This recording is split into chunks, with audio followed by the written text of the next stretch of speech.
Olá, sejam bem-vindos de volta às nossas aulas aqui da nossa série Através da Bíblia, aqui da Escola Charles Spurgeon online. Sou o professor Felipe Prestes e estamos aqui para mais uma aula analisando o livro de Josué. Na verdade, a última aula desta nossa apresentação.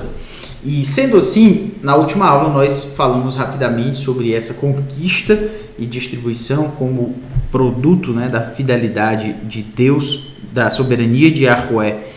São revistas, falamos sobre como Deus, de uma certa forma, apresenta essa revisão, certo? É como se ele parasse um pouco e fizesse as pessoas lembrar, certo?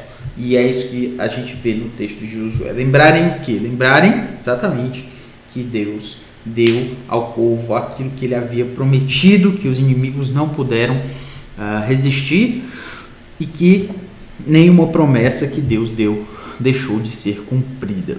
Muito bem, tendo falado sobre isso, temos aqui a nossa última sessão desta penúltima, na verdade a última subseção da penúltima sessão. Bem, letra I, que é uma ameaça à unidade da nação recém-estabelecida, é afastada quando as tribos do leste se comprometem a permanecer religiosa e politicamente alinhadas aos seus irmãos do oeste. O que é isso? O que se está falando com isso aqui?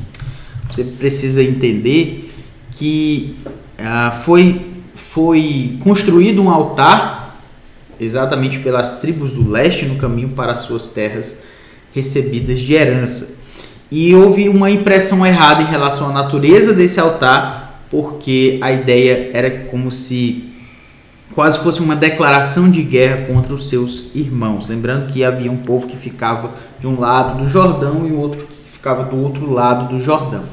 Então, houve essa preocupação. Então, a preocupação das tribos do oeste quanto à aparência da infração da aliança foi expressa por uma delegação de todas as tribos lideradas por Finéias, e o veemente voto da aliança religiosa e política vindo das tribos do leste e a elucidação da natureza do seu altar restauraram a harmonia em Israel.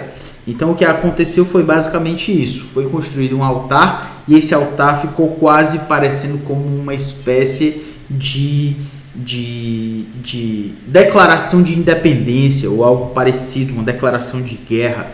E isso acabou gerando esse problema. O que é interessante é que o capítulo 22 nos ensina que se você parar e pensar e conversar e esclarecer as dificuldades, os conflitos, isso realmente vai nos ajudar no sentido de sanar, e dirimir os problemas, as limitações, as dificuldades.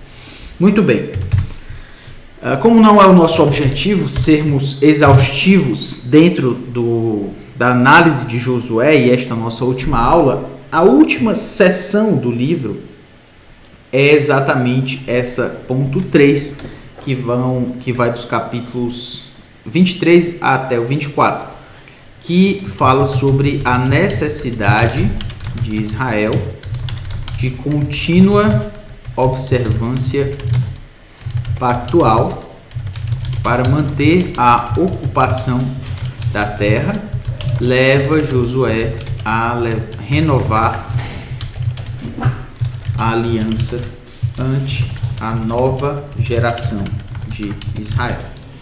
E isso está aqui dos capítulo 23, versículo 1, até o capítulo 24, versículo 33, o final do texto.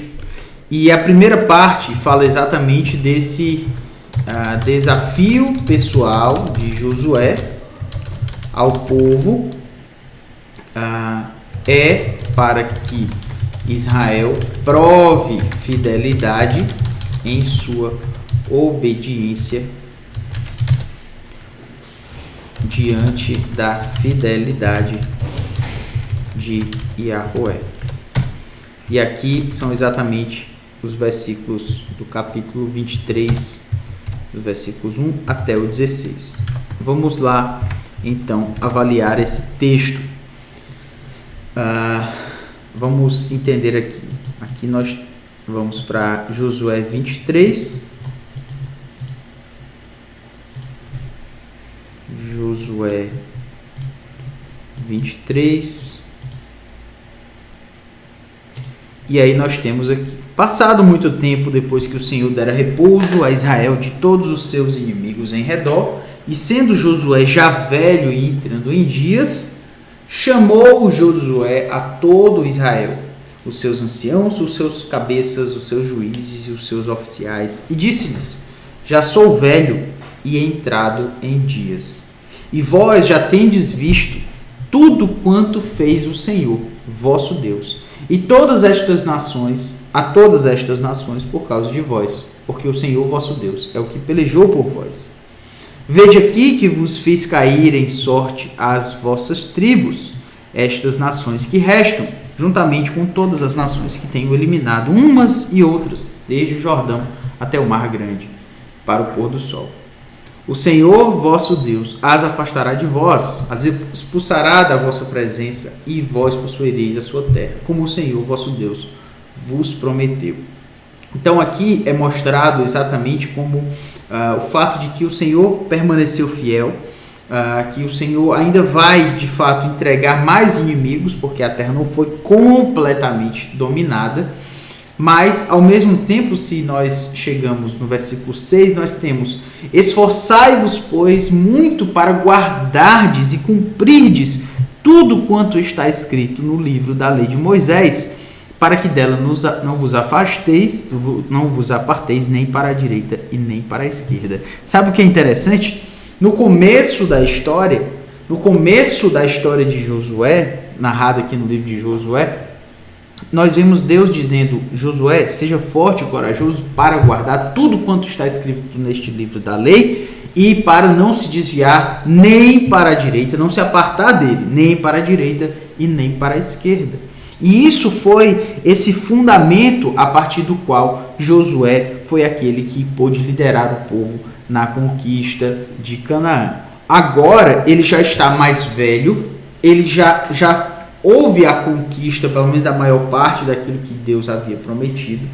E agora ele, Josué, chama Israel, chama os seus líderes e os adverte para que eles se esforcem. Ele diz: olha, Deus foi fiel com vocês. Deus permaneceu fiel até o fim com vocês. Vocês agora também precisam se esforçar para guardar e cumprir aquilo que está escrito neste livro da lei. E ele vai nos detalhes para mostrar como esse povo vai fazer isso. Não é só dizer: vocês não têm que se desviar. Ele diz: para que não vos mistureis com estas nações que restaram entre vós. É assim que vocês vão permanecer fiéis. É sem se misturar com essa nação idólatra, essa nação pagã. Não façais menção dos nomes dos seus deuses, nem por eles façais jurar, nem os sirvais, nem os adoreis.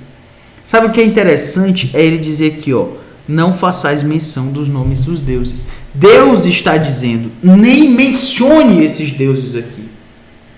Nem mencione. Eu estou lembrando agora do apóstolo Paulo dizendo, que algumas coisas nem deveriam ser mencionadas. Até o mencionar, até o referir-se a elas é vergonha. E eu fico pensando que muitas vezes nós, como crentes, falamos e pensamos acerca da nossa vida espiritual, muitas vezes de uma forma muito leviana, quase, uma forma meio assim, como que não dá tanta importância, como quem vê os perigos espirituais, os perigos da nossa queda, aquilo que pode nos fazer cair de uma forma assim terrível, e a gente vai mencionando esses deuses. A gente chega próximo à menção deles, a gente começa a falar deles, inclusive. A gente pode não jurar por eles, mas quase que entrega a nossa vida como um sacrifício a eles. A gente, às vezes, passa a servi-los e a adorá-los. Mas o texto está dizendo: mas o Senhor, vosso Deus, Ao Senhor vosso Deus vos apegareis, como fizestes até o dia de hoje. Não mencionem, não adorem, não sirvam a esses deuses, mas se apeguem ao vosso Deus. Se apeguem como vocês fizeram até hoje, porque foi o Senhor, não foram esses deuses, foi o Senhor que expulsou diante de vós grandes e fortes nações. E quanto a vós outros, ninguém vos resistiu até o dia de hoje. Não foram esses deuses, é quase como se ele dissesse, não se apeguem a deuses inúteis. Esses deuses, eles não fazem nada. Quem fez algo por vocês foi o único Deus verdadeiro. E nós percebemos essa advertência de fato, né, com um chamado a um compromisso. Um só homem dentre vós perseguirá 1000, pois o Senhor vosso Deus é quem peleja por vós, como já vos prometeu. Portanto, empenhai-vos. É lindo isso. Deus vai lutar por nós. Portanto, se empenhem em guardar a vossa alma para amardes o Senhor vosso Deus. Você consegue notar uma diferença absurda que a gente consegue perceber aqui? Uma diferença absurda. Olha, ele está falando sobre inimigos, ele está falando sobre conquista, mas no final das contas, sabe o que é o mais importante? Ele nos mostra. Deus vai pelejar por vocês. Um só homem vai perseguir 1000. Mas sabe o que ele diz? Você já está prometido. Agora, empenhem-se em guardar a vossa alma. Você está vendo? A conquista é importante, tem o seu lugar, mas ele diz, sabe o que você tem que fazer agora? Se empenhar, colocar a sua cabeça, o seu coração, a sua energia em guardar a vossa alma para amar o Senhor vosso Deus. Se nós não guardamos a nossa alma, se nós não protegemos a nossa alma do mal, o que vai acontecer é que nós não vamos protegê-la de amar o Senhor nosso Deus. Ou seja, nós não vamos amar. Estou lembrando de 1 João, que diz, não ameis o mundo nem as coisas que há no mundo. Se alguém ama o mundo, o amor do Pai não está nele. A ideia de o amor do Pai não está nele é que é o amor que nós nutrimos por Deus não está em nós se nós amamos o mundo. Por quê? Porque o nosso coração está tão cheio do mundo, que não tem espaço para nós amarmos a Deus. Aqui é mais ou menos a mesma ideia. Ele diz, não sirvam a esses deuses, não adorem a esses deuses, não se curvem a esses deuses, mas empenhem a sua alma se empenhem em guardar a sua alma. Se você puder lembrar de um texto de Josué, além de Josué 1, versículos 8 e 9, lembre-se desse, 23:11. Se empenhem em guardar a vossa alma para amardes o Senhor vosso Deus. Porque o texto diz, inclusive, porque se dele vos desviardes e vos apegardes ao restante destas nações, ainda em vosso meio, e com ela vos aparentardes, e com elas vos misturardes, e elas convosco, sabeis certamente que o Senhor vosso Deus não expulsará mais estas nações da vossa presença, mas vos serão por laço e rede, e açoite às vossas ilhargas, e espinhos aos vossos olhos, para que pereçais nesta boa terra que vos deu o Senhor vosso Deus. Nós sabemos que essa foi, infelizmente, a história do povo de Israel.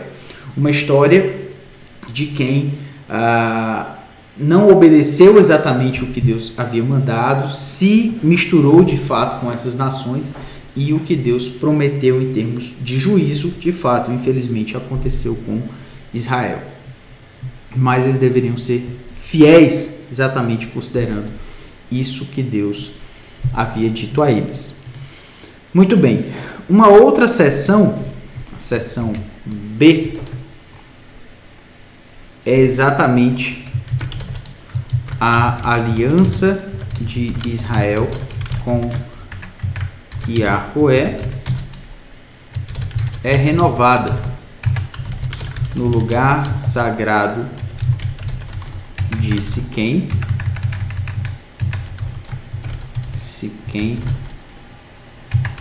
para benefício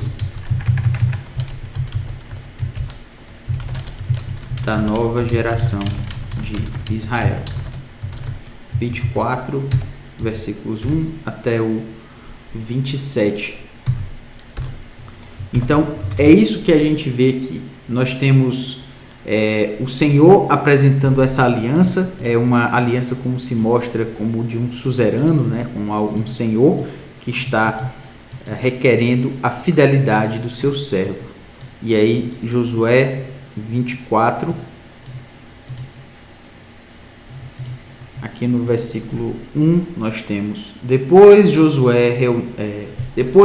reuniu Josué todas as tribos de Israel em Siquém e chamou os anciãos de Israel, os seus cabeças, os seus juízes e os seus oficiais, e eles se apresentaram diante de Deus. Então Josué diante de todo o povo, disse Josué diante de todo o povo: Assim diz o Senhor Deus de Israel: Antigamente vossos pais, Tera, pai de Abraão, e de Naor, habitaram da além do Eufrates e serviram a outros deuses. Então, é exatamente isso, né? Quem é o suzerano, né? Quem é o Senhor? É Yahweh. E nós temos aí uma associação histórica com esse que seria o vassalo, que é o povo de Israel. Então, ele está falando com relação ao seu pai, Abraão, né? Como ele coloca aí.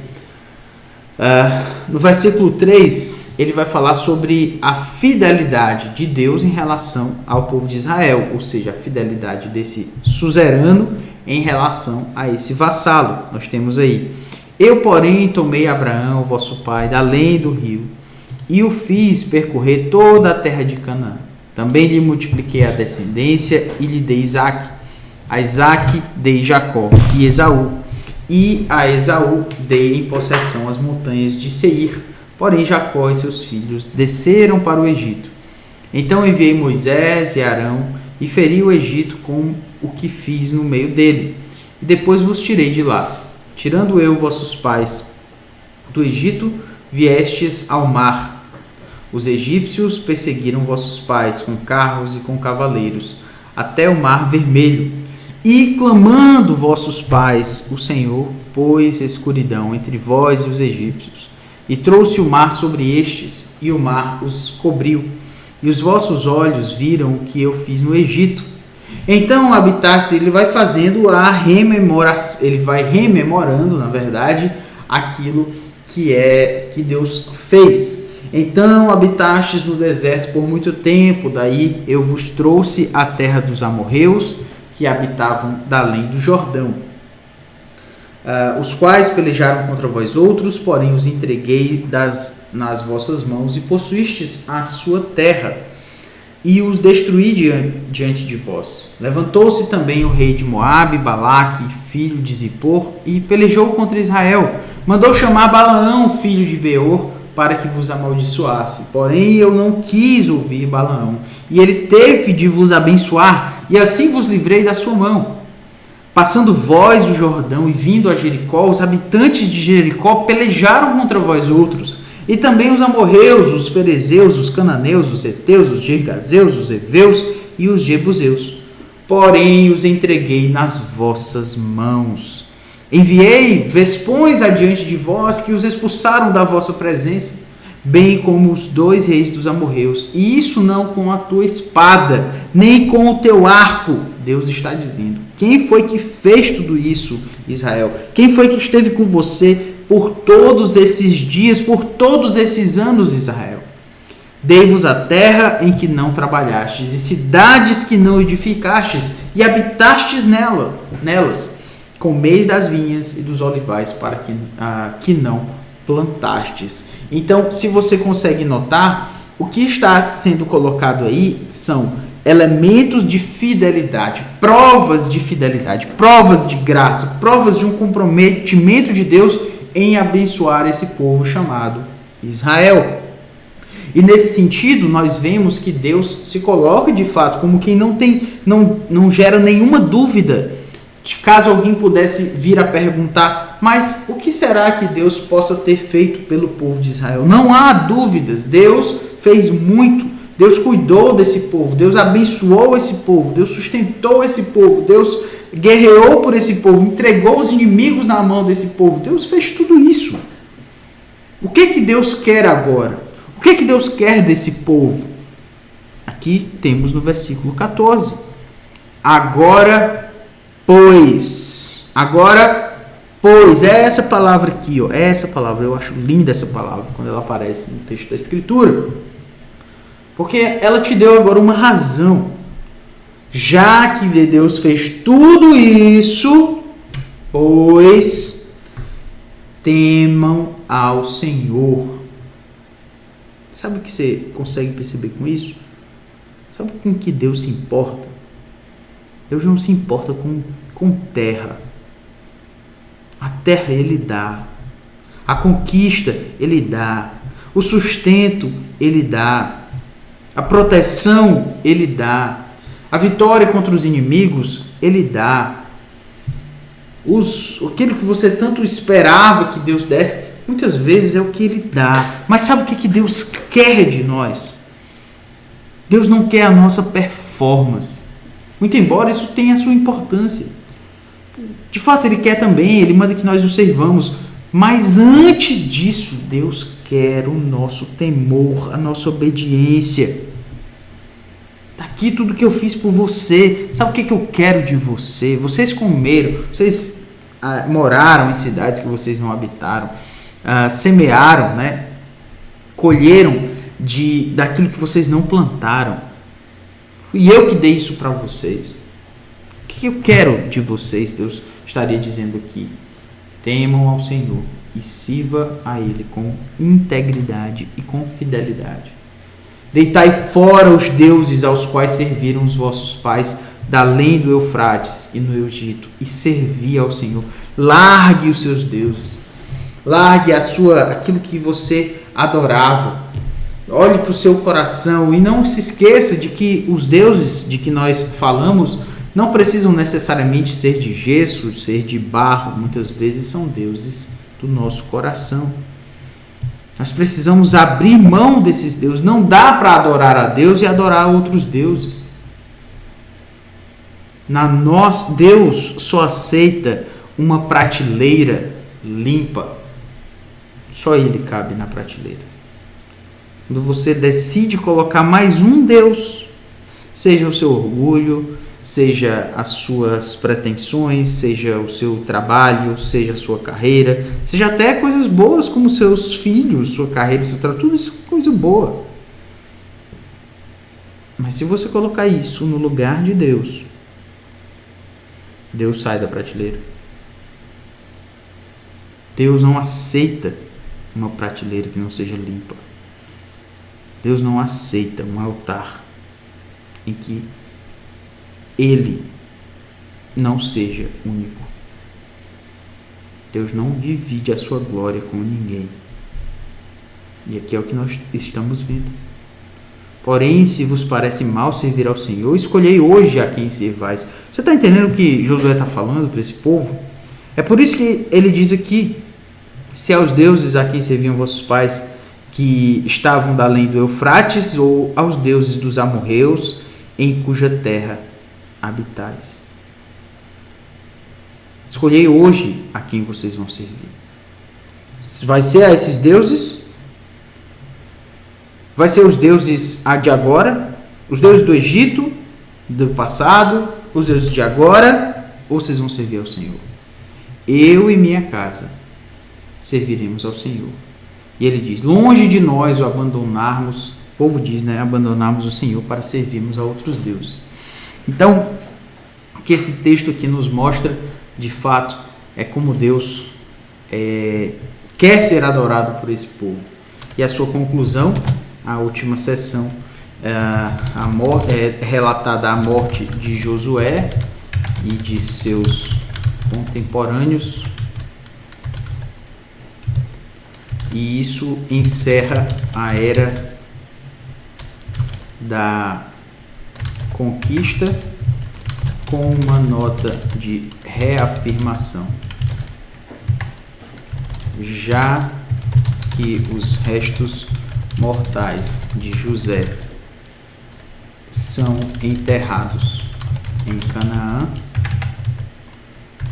a terra prometida, e conquistada como prova da fidelidade e poder de Yahweh.